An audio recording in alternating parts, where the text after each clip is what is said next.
Welcome back on Dynamo. Today I want to propose you a video about the review and the spoiler part about the happenings that we can find in the Belakor saga with Moratti, Teclis, Belakor and Kragnos books.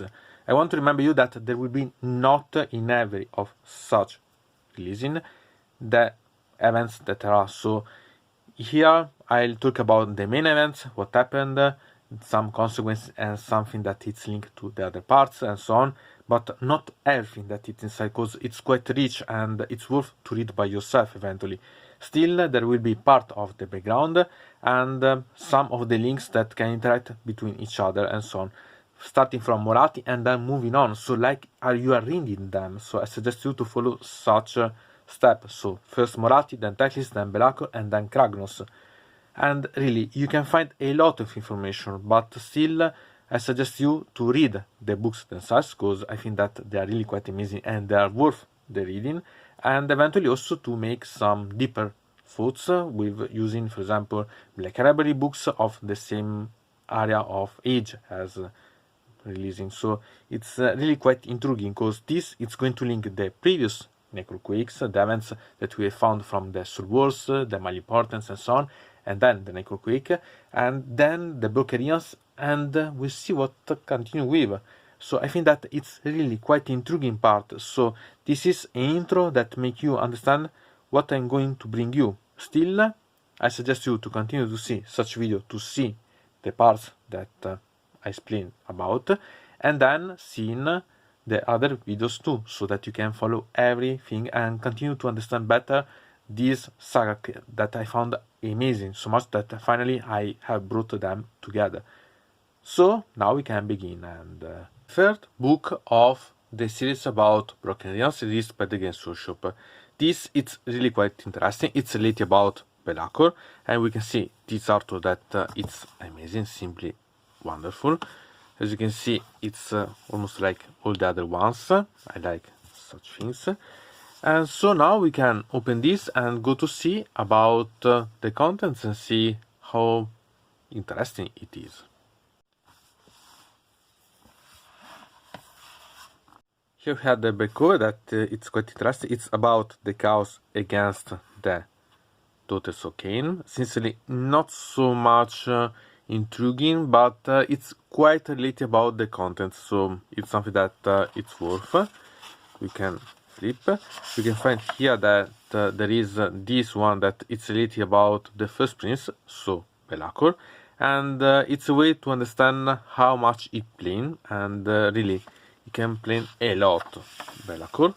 Here we can find the contents, and here these that are the list of the charters that are inside here, and we can find something, or better, someone that we have yet seen, and we have seen it in Teclis, because we had the female Arcanaut that discovered the Neferata plan about Conquer Chamon, and it makes a lot of things inside here, so it's quite interesting to see her again. And then here we can find that this it's related about the Slan, because here it's related about the Seraphon. This image it's clarified at the end, because we can see that there are a lot of plans inside here that it's quite intriguing, but at the same time quite a needed if you think that they are planning against each other. But we see step by step. Here we can find the mix of what is happened to the gem gates themselves. So we can find the part related about Moratti, the part related about Teclis, and other things that are going on. And we can find that here we can find some anticipation of what are the plans related about the Slan and Belakor itself. So it's really quite intriguing this part, because you can find that each other is planned against the other one, but at the same time they don't know for sure what they are going to plan and so on. They're using each other to reach their own options, but at the same time they are not sure if it will work, and it can be really quite intriguing. Here it is about the Silver Tower that was, because we had that the plans about the Slan is to use the destruction of a Silver Tower to debilitate the other Silver Towers, because they are interlaced, so they are interconnected, and destroying one can make less problematic the other Silver Towers. And so here it can be quite interesting, but it's also okay to Belakor doing this, because it wants to use the silver tower themselves to make a problem with the realm gates themselves. So much that here we can find that after that 8 points has been assaulted by, I want to remember you, in Morati, the army of the Stormcast and the Totos King. We had the retreat of the Stormcast that were going to assault directly to make a diversion. And here we can find that it's Gardus that finally reached the Genesis Gate, that it's connected to Kiran. And here we can find that Gardus is despairing, and in this book Gardus will despair quite a lot and quite often, because it has also its reason to despair. So much that finally when it's defending and it can't cross the gate because it's waiting for the reinforcements and it needs time, because the problem is that also the army of the chaos has the option to have the shrines that made with the Varanite that block the option about the dead of the Stormcast to come back to Azir, and all the dead are captured. While they are waiting such, the army of the Seraphon finally arrived, but the army of the Seraphon is not there for helping them. It destroys, okay, some part of the army that it's assaulting the Genesis Gate, but only because it needs the Genesis Gate to move to the 8 points, because it has to reach the Silver Tower. So we have here that Gardus doesn't comprehend why it's happening and why the Seraphon doesn't help them. They should be ally.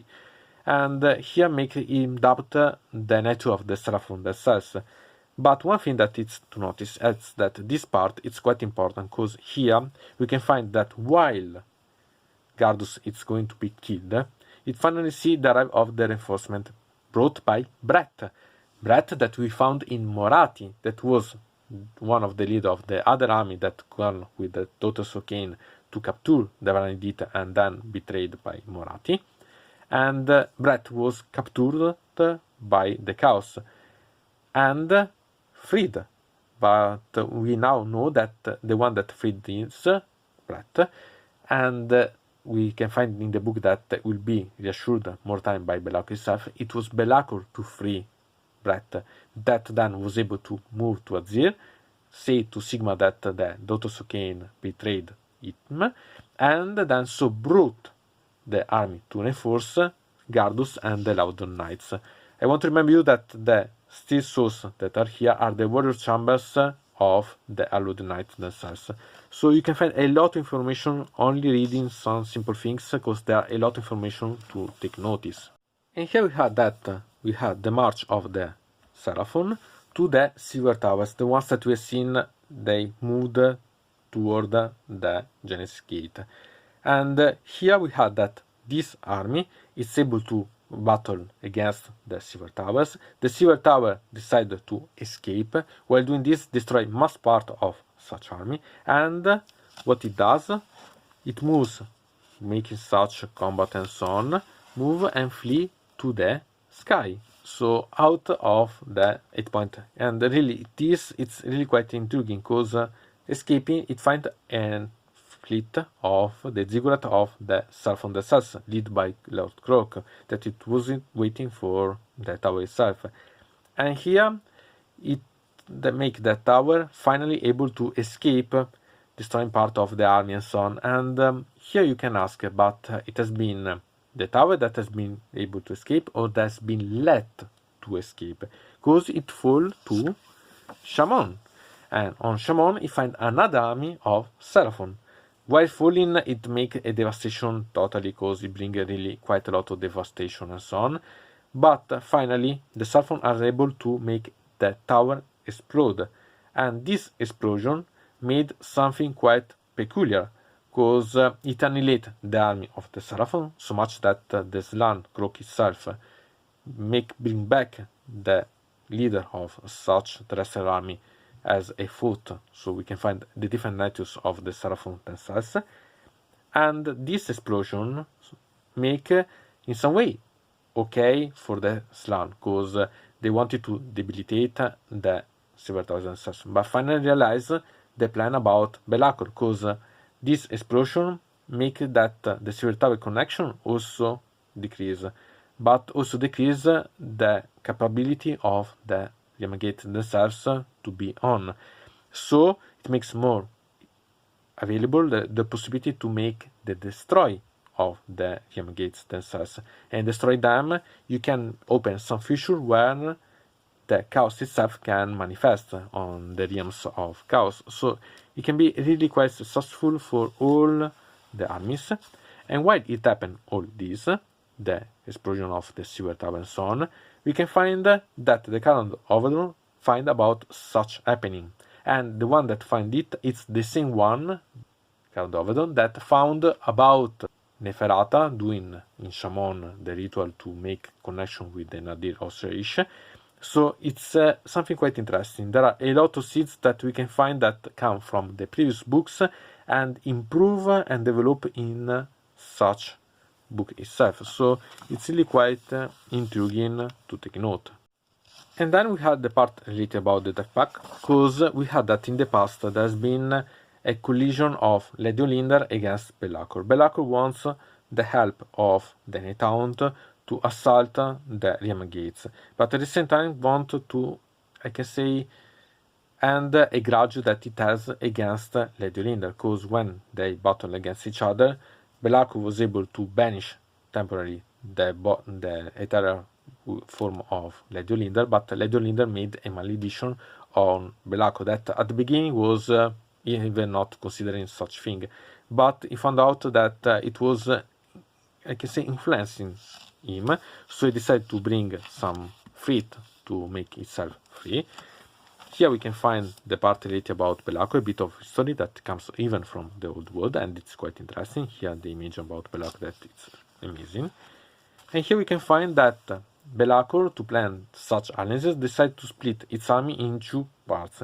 One, the main one, that is to assault Diorama itself, and here we can find a lot of information about what's happening, because in Diorama, technically, the main defense it's about against the mortals, and it's the grief itself. But we can find that the demons themselves are affected by such atmosphere of grief, so much that they lose the connection again with the chaos itself. So they have problems to keep them manifested. It's quite intriguing, this part. Another part of the army about Belakor is the one that goes directly to find the relics and the real body of Lady Olinda, because if Belakor destroy the corpse itself, he can make disappear Lady Olinda itself. And it's quite intriguing, because once that they reach each other at the body itself, Belakor decide in this paragraph that it's quite important and threat Lady Olinda to destroy the body, but Lady Olinda simply ignore him and say, okay, kill me, and what mind, the malediction that I cast on you will still remain even after my death. So Belakor decided to spare the body, and it was its plan to have an ally with the Night Hound and the Lady Olinda herself, and in exchange he promised to give to the Night Hound the source of a great part of the Stormcast Titans that are going to battle against. And Lady Olinda accepted, but give to Belakor as an assurance another malediction that Belakor at the beginning find that it quite amusing but useless, but it realized that it can influence him again. So the part it's really quite intriguing, and they are both quite cool about. Here we can see the battles of the armies of Belakor and the Night Hound, because Belakor want to use the both assault to disperse the attention and make that they are not concentrated on the assault of the demonic army of Belakor itself. And it's quite interesting, because it's a way to make that while the Night Hound bring death, literally, the army of the Belakor assault the Diorama gates that has been decreased in power by the explosion of the silver tower itself. And here we can find that it's found out that something is happening, and it's done by the same one that we've seen before related about the checklist, so that navigator. But at the same time, again, we can find about Grombrindal, because it makes the suggestion that something it's linked of the both invasion of Shaman from two different such armies, and so it convinces the Crown Overlord to come back faster to make known to the Crown Overlord that something is happening really grave on the Shaman itself. And here we can find related about Gardus. We have seen that Gardus hasn't taken really lightly what it thinks that it's a betrayal by the Seraphon. So he decided to go to communicate, or better, try to communicate with the Seraphon themselves. So he go to the temple of the Dracotion on Azir and try to communicate with someone of the Seraphon themselves. And it's able here to communicate with the Slan, but not who knows who about the Slans, about Lord Croak. So we can find the communication, and really we can see the frustration of Gardus, but at the end it understands that simply the Seraphon had bigger things to notice, and at the end Croak sent him to hide against the final result that Belakor wants to reach, so Vindicarium. And here we can see that there is desperation about Gardus, what's happening and so on, because really it seems that everything it decides brings some really great blow to its own mind. But still it's really quite interesting. And here we can find that this is all the world that moves toward the final effect that Belakor wants, because it wants to reach Vindicarium, so the Celestial Vindicators once about the Stormhost and destroy it. But to reach that, it has to move to go the Gate of the White Cold. And so this is the last of the realm gates that it can destroy, because the Silver Tower. The other ones are all destroyed. But it needs to destroy this to access to the Vindicarium. And so it brings its army there. And it's quite interesting, because here we can find that Belakor hires some Ashen Skaven to make detonate the only thing that has remained almost stable of the explosion of the Silver Tower, and are the engines of the Silver Tower itself. With the detonation of those engines, it brings a devastation completely, and you see the final effect that Belakor wanted. It's that the realm gets destabilized completely, and it generates what Belakor called the Cursed Skies. And it's a way that really corrupt the skies in the way that it brings unavailability by the Stormcast tenants to move back the souls when they are killed to Azir. So it can be really quite intriguing, because we can find that each part of this is planned and realized in an amazing thing. Moreover, to add the White Cold, the Gate of the White Cold, it arrives a Sigmarite Brotherhood, that it's a complete Stormhost, complete one, deployed there, and they found when they are there that each loss it's a permanent loss, because they are not able to move to Azir, and so not being able to move, it means that they are, which is dead, and at the same time that they are not able to advise what's happening there, because no one of them can be reinforced and bring news of what's happening. And really, here you can understand one thing. When we go to Vindicarium, what is the result that Belakor wants to destroy the Celestial Vindicators. But here, Belakor received what it's the goal that it wanted, destroy a Stormhost, something that even Archon was not able to do. And it does this, so it's quite intriguing about what's happening. Moreover, to destroy such army, it brings the Night Hound, because it makes real the promise that he made to the Night Hound themselves, so give or at least part of the souls of the Stormcast Eternals to bring to Nagash. So we can find that these aliens at the end brought quite a lot of nuisances. Here we can find about the Seraphon Battery, and I like such things. And we had then the part about the Cursed Skies themselves. Here we can find that at the end, finally has been able by the current overlord to bring notice about what's happening in Shaman, and there is a reunion of all the Overlord Caradron. And here we can find that the grudges and so on, the divisions of the current Overlord, it's made clear that it's quite problematic. But again, Gromty intervene and bring back some reasoning. And after some discussion, because that gold it's quite intriguing to talk about, they decide to arrive and help Vindicarium, that it's going to be assaulted, to bring some reinforcement.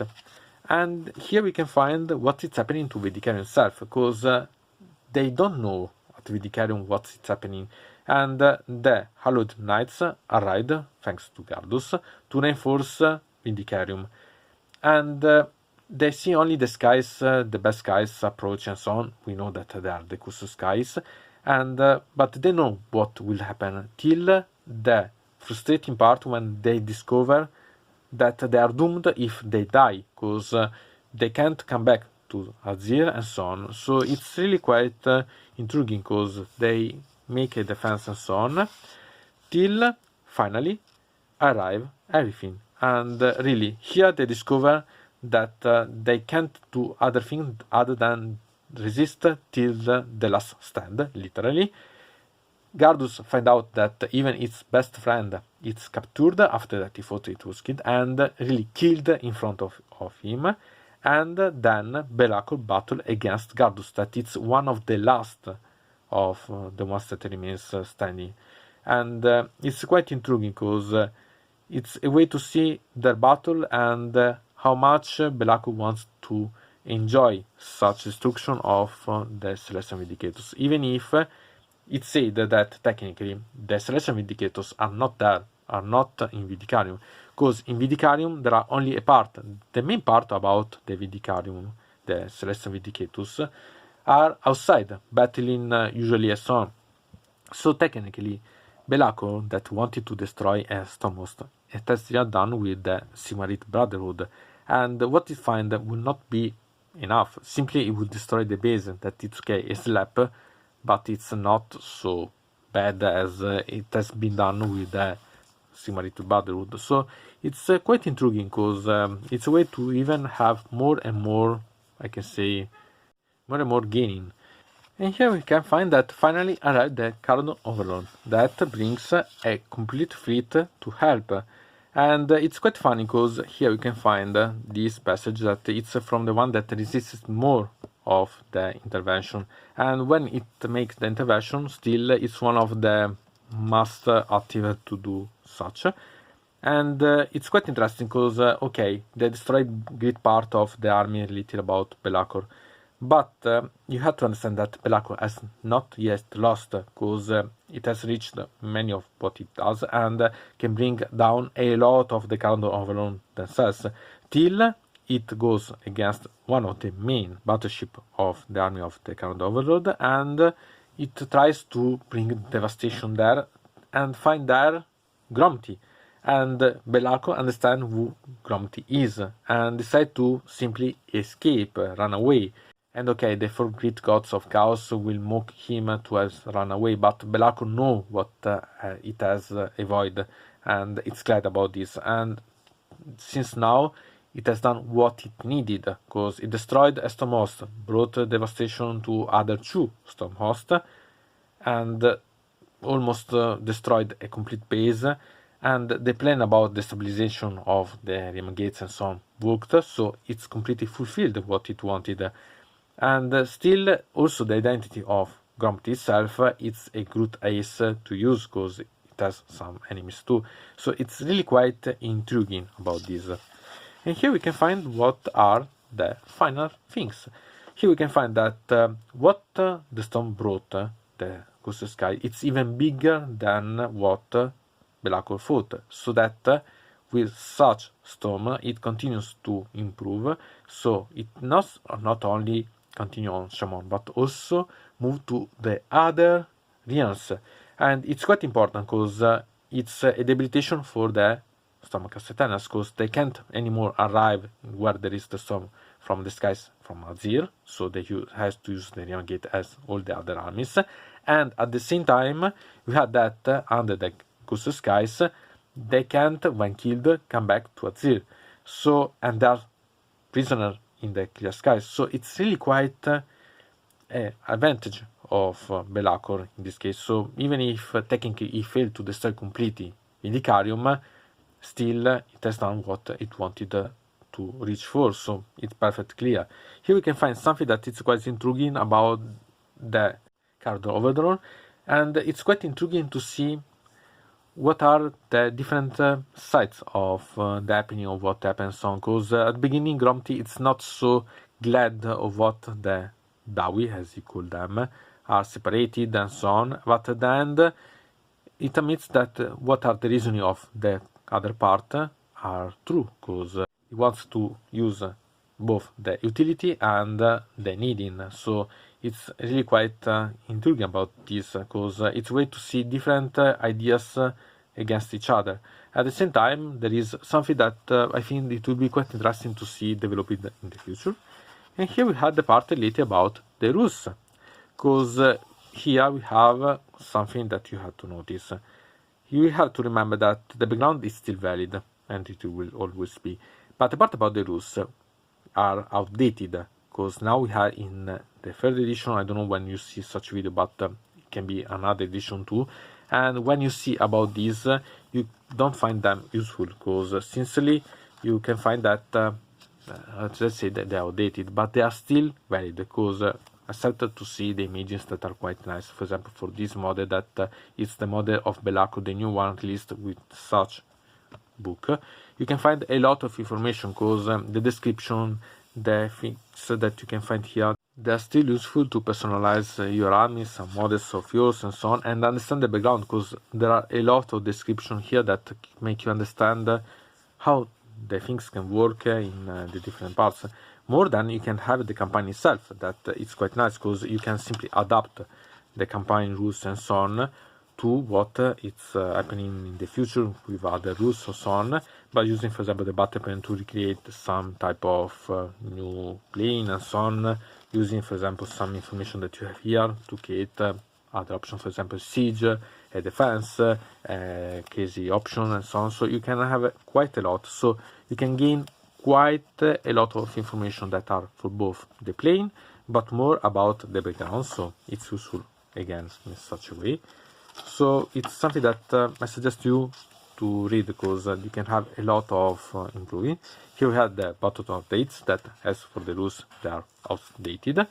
But again, you can find a lot of things, because you can find, for example, some information about how it worked in that period, about some type of rules.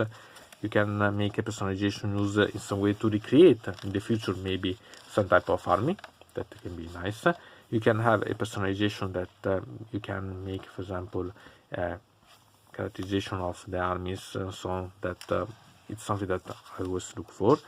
And you can have the structure of the army that you can use again, some background, some things that can also from the rules themselves you can understand how you can make. You can, for example, reconstruct some ways to play, because maybe you want to have some ideas from here. So there are a lot of things that can be brought, because some type of alliances or some type of war scrolls, battalions, so on can be used in a lot of different ways. And you can understand better maybe some type of chart that it was available at the time. About Gardus, I like quite a lot the model, but I made something before this that it was my Lord of the Little. Eventually I'll leave you the video in the description. So you can have quite a lot of things. Here again the back cover that is such, and here the final page. So to say about such book, I think that it's quite nice. It's the node, it's something that interlace everything that we see in Moratti and Teclis, because in those books we have seen something that progressed, but we didn't know how it could continue and so on. It's sort of self-ending. Here we can find that what it was there was something that it was influenced from what we can find here. We can find here a lot of parts that recall about Moratti and Teclis Broken Realms books. And so that is really quite interesting, because it brings on, you can find that there are a lot of schemes against each other and so on, battle against each other of the Slans and Lord Croak and Belakor. At the same time, each one is able, even battle and so on, to reach its own objectives, its own final desires. But at the same time, they are able to reach in the way that the other has not a complete win. So it's quite intriguing to understand and to understand how it progressed till now, the story. And so this is a central node if you consider about the book. So it's quite intriguing. So from Dynamod, it's everything. I invite you to put a like on this video, to subscribe to the channel, to ring the bell, and to comment this video if you are interested in something about this video or you want to suggest me some arguments for other videos. I hope to see you again to the next time.